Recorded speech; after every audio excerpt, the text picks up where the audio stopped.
आने दो, पीछे आ जाओ ना, पीछे आने दो, सीधी बाइक। बस बस यहाँ बैठ जा, यहाँ बैठ जा। आईडी बनाना, आप ही आ जाओ। आईडी दिखा दे भाई यार, हिलो मत है। मैं बोलूँगा फिर मुकेश जी। हाँ जी, हाँ जी। इसका हाथ फ्री है, थोड़ा नीचे राजी, नीचे जी सर, आप गवर्नर से मिलना है। देखिए, इस वक्त आप जानते हैं कि पूरे देश में जो कोविड का दौर चल रहा है, संक्रमण के मामले जहाँ तेजी से बढ़ रहे हैं, मृत्यु की जो दर है वो बढ़ती जा रही है। अखिल भारतीय कांग्रेस कमेटी ने निर्णय लिया कि जो प्रदेश कांग्रेस कमेटी के अध्यक्ष हैं और हमारे जो विपक्ष के नेता हैं, कांग्रेस विधायक दल के नेता हैं, वो जाकर अपने अपने राज्यों में राष्ट्रपति महोदय को गवर्नर की मार्फत मेमोरेंडम देंगे। तो मैं और मुकेश अग्निहोत्री जी ने जाकर गवर्नर साहब से मुलाकात की और उन्हें मेमोरेंडम सौंपा। हमारी जो कांग्रेस पार्टी की मांग है, ये राष्ट्रव्यापी मांग है कि अभी 16 लाख के करीब जो है टीके एक दिन में लग रहे हैं, जो बहुत कम है। इस रफ्तार से अगर लगते रहे तो बहुत ज़्यादा समय लगेगा, बरसों लगेंगे। कांग्रेस पार्टी की ये मांग है कि कम से कम एक दिन में 1 करोड़ टीके लगने चाहिए और ये वैक्सीनेशन जो है फ्री होना चाहिए और इसकी रफ्तार जो है बढ़ाई जानी चाहिए। तो ये हमारा मुख्य मुद्दा था जिसको लेके हमने गवर्नर साहब को मेमोरेंडम दिया। और 2 विषय और भी हैं, जैसे मैंने कल जो है सरकार को एक प्रपोजल दी गवर्नर साहब के माध्यम से कि हमारे जो राजीव भवन है वो कोविड अस्पताल के बिल्कुल नज़दीक है, हमारे पास 2 हॉल हैं, मीटिंग हॉल है, तो वो हम देना चाहते हैं।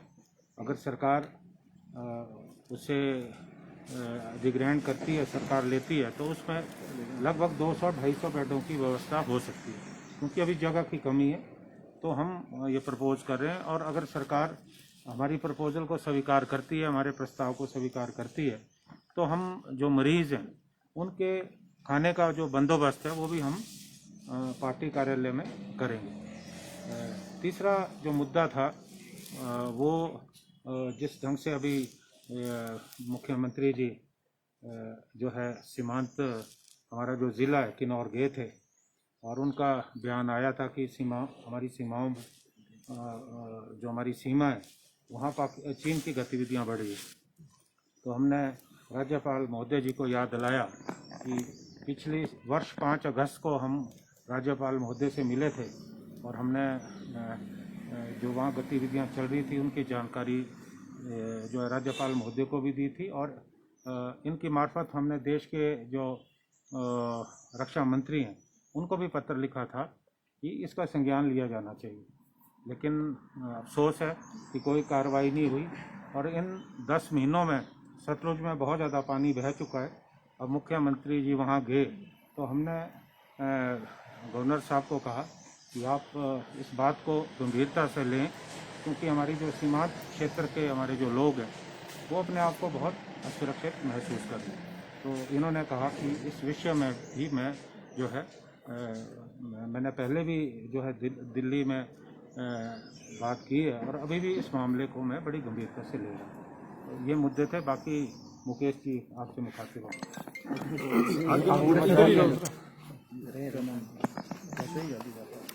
जैसा कि आपको व्यक्ति ने कहा कि राष्ट्रीय स्तर पे कांग्रेस पार्टी ने फैसला किया है कि सरकार से आग्रह किया जाए कि वो पूरे देश में 1 लाख टीकाकरण 1 करोड़ टीकाकरण करें।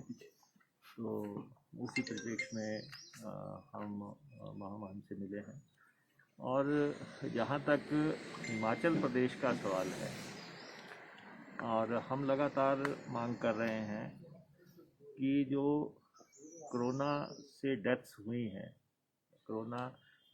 हैं और ऑफिशियली रिकॉर्डेड डेथ तो 3200 के आसपास है, पर ये हिमाचल प्रदेश के अस्पतालों में हुई हैं, फिर प्रदेश के बाहर के अस्पतालों में हुई हैं, जैसे कोई पीजीआई में हुई, कोई मैक्स में हुई, फोर्टिस में हुई, या दूसरे अस्पतालों में हुई, प्रदेश से बाहर हुई, या फिर जो आइसोलेशन में हुई या घरों पे हो गई।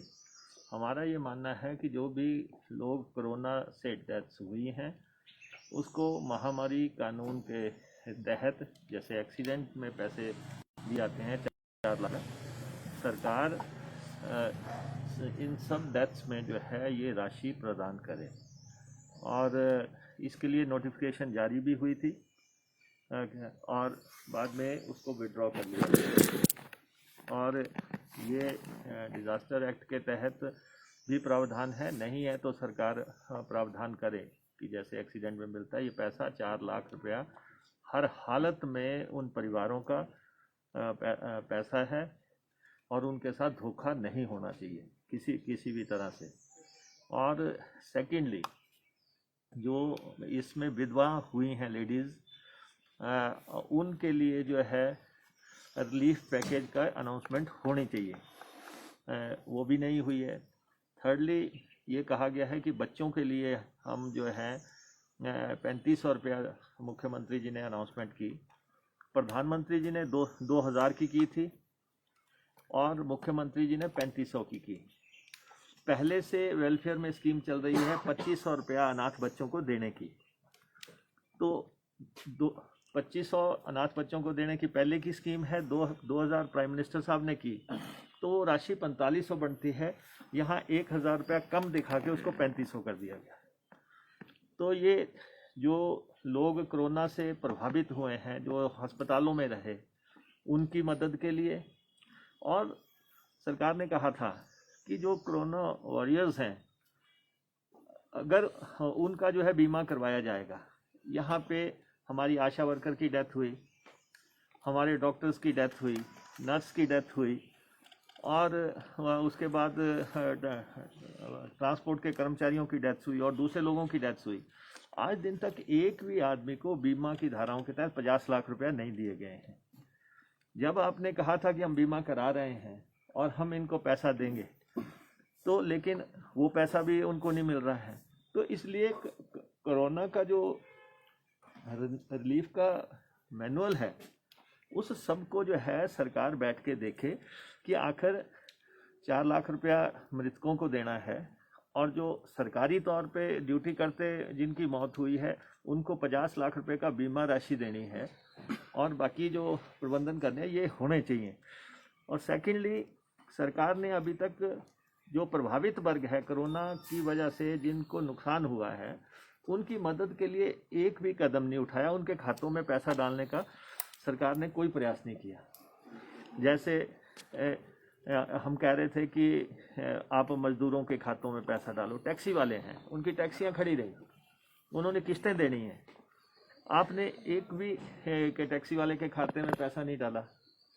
बसों वाले हैं या जो प्राइवेट स्कूलों और स्कूलों की बसें चला रहे हैं, उन्होंने इंश्योरेंसेस देनी है, उन्होंने जो है टैक्सेस देने हैं, वो आपने किसी का भी कोई माफ़ नहीं किया।